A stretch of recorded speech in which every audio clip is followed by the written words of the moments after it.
شب کو ہمارے ہاں درس حدیث ہوتا ہے. ہم ایک ترتیب کے ساتھ جا رہے ہیں. آج انشاءاللہ تعالیٰ آج کی جو نشست ہے تو اس نشست کے اندر مشکات شریف کی جو کتاب الایمان کی پہلی فصل ہے اس کی حدیث نمبر 7 اور 8 اس کا مطالعہ ہم انشاءاللہ تعالیٰ آج کی نشست کے اندر کریں گے. اس حدیث پاک کے راوی حضرت سیدنا عبداللہ ابن عباس رضی اللہ تعالیٰ عنہ آپ کی ذات مقدس ہے. آپ فرماتے ہیں کہ قال رسول اللہ صلی اللہ تعالیٰ علیہ وآلہ وسلم کہ حضور علیہ الصلاۃ والسلام نے فرمایا کہ ذاک طعم الایمان من رضی باللہ ربا وبالاسلام دینا وبمحمد رسولا صلی اللہ تعالیٰ علیہ وآلہ وسلم کہ آقا علیہ الصلاۃ والسلام کی ذات اقدس نے ارشاد فرمایا کہ اس شخص نے یا وہ بندہ ایمان کا مزہ چکھ لیتا ہے جو اللہ تعالیٰ کے رب ہونے پر اور اسلام کے دین ہونے پر اور آقا دو جہاں حضور محمد مصطفیٰ صلی اللہ تعالیٰ علیہ وآلہ وسلم آپ کے رسول ہونے پر راضی ہو. حضرت سیدنا عباس رضی اللہ تعالیٰ عنہ جیسا کہ آپ لوگوں کے علم کے اندر ہے کہ پہلے ہم راوی کا تعارف کرواتے ہیں. اس حدیث پاک کے جو راوی ہیں حضرت سیدنا عباس رضی اللہ تعالیٰ عنہ آپ کی ذات مقدس ہے.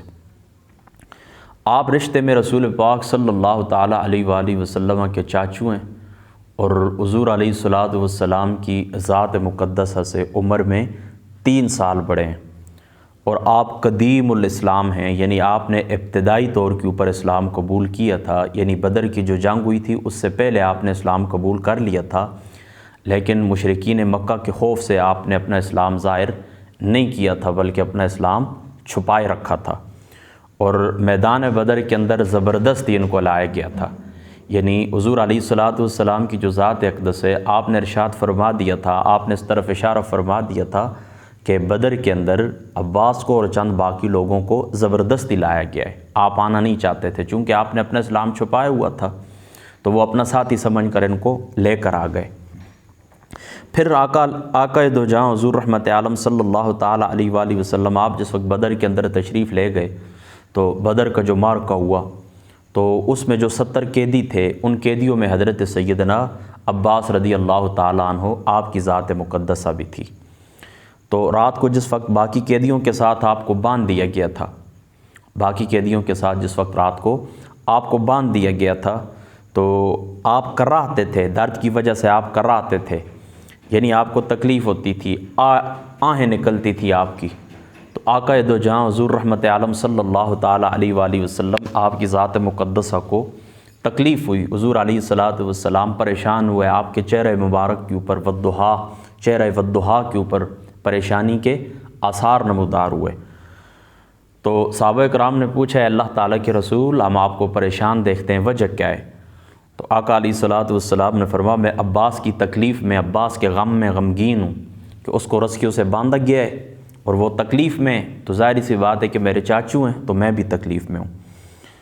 تو تھوڑی دیر گزری، آقا علیہ الصلاۃ والسلام نے پھر وہ آواز نہیں سنی تو حضور علیہ الصلاۃ والسلام نے اپنے صحابہ سے پوچھا، طبقات اپنے ساتھ کے اندر آتا ہے، حضور نے پھر اپنے صحابہ سے پوچھا کہ کیا وجہ ہے کہ وہ جو آواز ان کے کرانے کی آتی تھی وہ آواز اب نہیں آ رہی.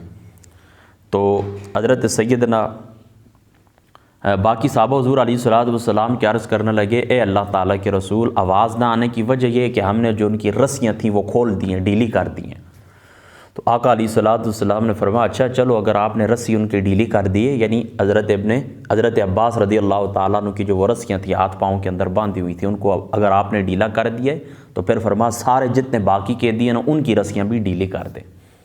یہ ہے اسلام کا نظام عدل، اسلام کا نظام مساوات، اسلام کا نظام عدل. اگر آپ سے کوئی پوچھے نا اسلام کا نظام عدل 2 لفظوں میں بیان کریں تو آپ اتنی سی بات بیان کر دیں کہ حضرت ابن عباس رضی اللہ تعالیٰ عنہ حضرت عباس کو پھر ابن عباس منہ سے نکل جاتا ہے، حضرت عباس رضی اللہ تعالیٰ عنہ آپ کو جس وقت قید کیا گیا آپ کے ہاتھوں کے اندر رسیاں تھیں تو حضور علیہ الصلاۃ والسلام کو تکلیف ہوئی تو پھر آقا علیہ الصلاۃ والسلام کو آواز نہ آئی. یعنی دیکھیں نا پہلے رسیاں باندھی ہوئی تھیں، آقا علیہ الصلاۃ والسلام کو تکلیف پہنچی تو حضور علیہ الصلوۃ والسلام کے صحابہ نے پوچھا کیوں پریشان ہے؟ فرمایا عباس کی وجہ سے پریشان ہوں۔ پھر آوازیں آنا بند ہو گئیں۔ فرمایا آوازیں آپ کیوں نہیں آتی؟ فرمایا اس لیے نہیں آتی کہ ہم نے عباس کی رسیاں ڈھیلی کر دی ہیں۔ فرمایا پھر سارے قیدیوں کی رسیوں کو ڈھیلا کر دو۔ یہ اسلام کا نظام عدل، اسلام کا نظام انصاف، جس کو قائم کرنے کے لیے اللہ تعالیٰ نے کتاب میزان اتارا اور اللہ تعالیٰ کی ذات اقدس نے رسولوں کو بھیجا۔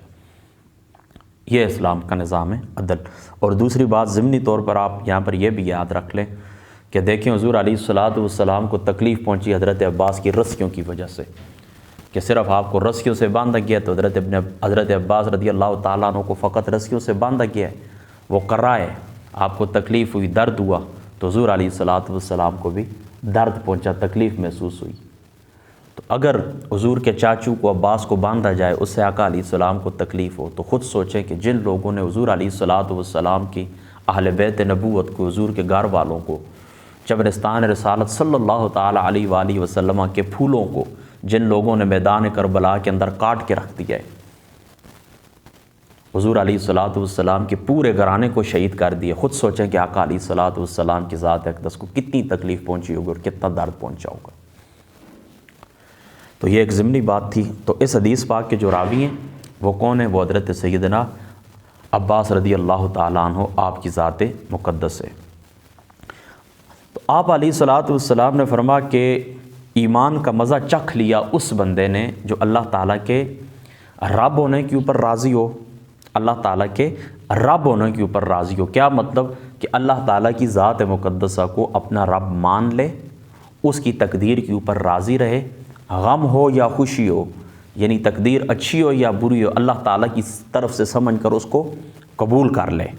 ٹھیک ہے نا؟ یہ معنی ہے جو اللہ تعالیٰ کے رب ہونے کے اوپر راضی ہوا۔ ٹھیک ہے؟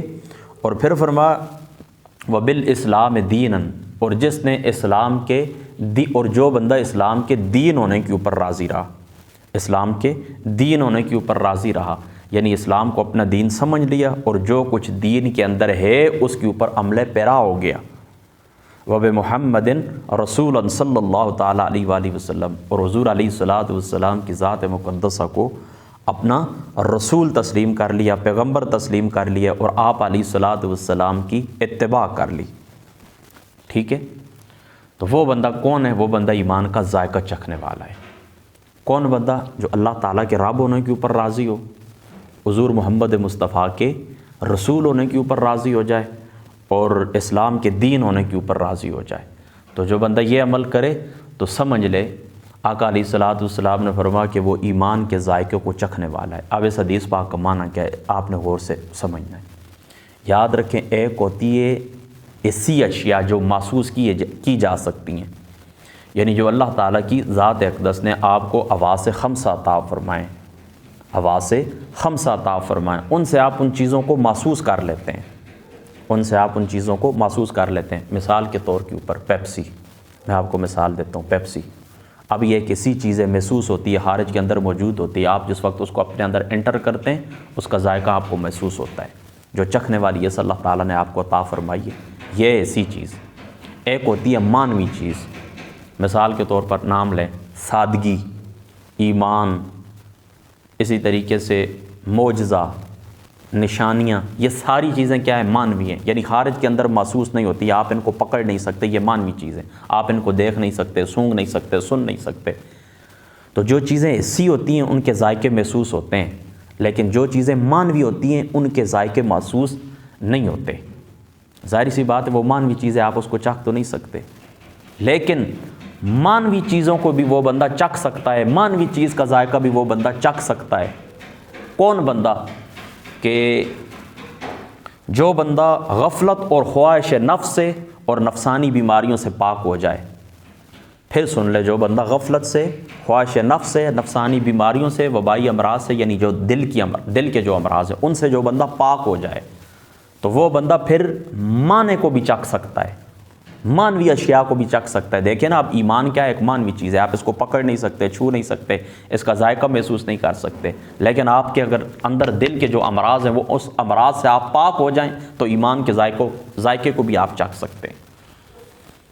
تو یہ جو وبائی امراض ہوتی ہیں، دلی جو امراض ہوتی ہیں، اسی طریقے سے جو غفلت ہوتی ہے، جو دلی بیماری ہوتی ہیں، ان سے بندہ پاک ہو سکتا ہے۔ کس طرح پاک ہو سکتا ہے کہ جو بندہ اللہ تعالیٰ کے رب ہونے کے اوپر راضی ہو۔ جب اللہ تعالیٰ کی ذات اقدس کو آپ نے رب مان لیا تو دنیا کے سارے نظام باطل ہیں، ان نظام کے سامنے آپ نے جھکنا نہیں ہے۔ یہ معنی ہے اللہ تعالیٰ کی ذات اقدس کو رب ماننے کا، یہ معنی ہے کہ اللہ تعالیٰ کو اپنا معبود حقیقی سمجھ لیا، اس کے نظام کے سامنے سر جھکانا ہے، اس کے نظام کے آگے چلنا ہے، اس کی اطاعت کرنی ہے۔